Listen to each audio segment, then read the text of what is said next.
A Japanese technique for health and wellness has made its way to Naperville.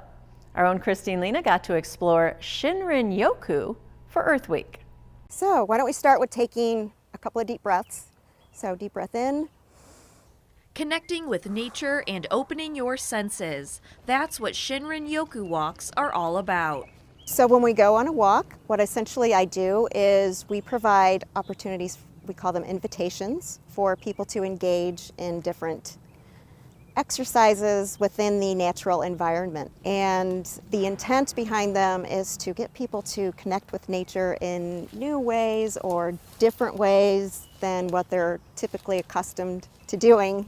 Those exercises can include deep breathing, exploring the landscape, and finding a part of that environment that speaks to you. Shinrin-yoku began in Japan in the 1980s and has since spread, prompting those like Jodi with the Resiliency Institute to bring the practice to Naperville. I read about this technique that they use in Japan, and of course we know that the Japanese people are some of the healthiest people in the world. You know, is it based on their diet? Is it based on genetics? Or is it based on all the exercise they do? So I kind of wanted to check this out.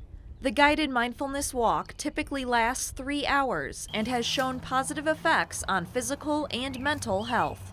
But a lot of what's been done in Japan has shown significant decreased levels in cortisol, which increased cortisol is a lot of reason for a lot of our typical health concerns that are plaguing our society today. They've shown an increase in NK cells, which are natural killer cells that help fight cancer. So just those two things alone have enormous impacts on our health. Besides bettering ourselves, the walks benefit the earth too.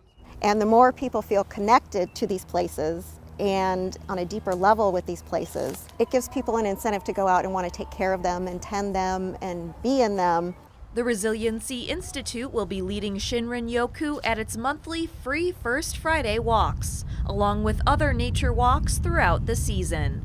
Reporting for Naperville News 17, I'm Christine Lena.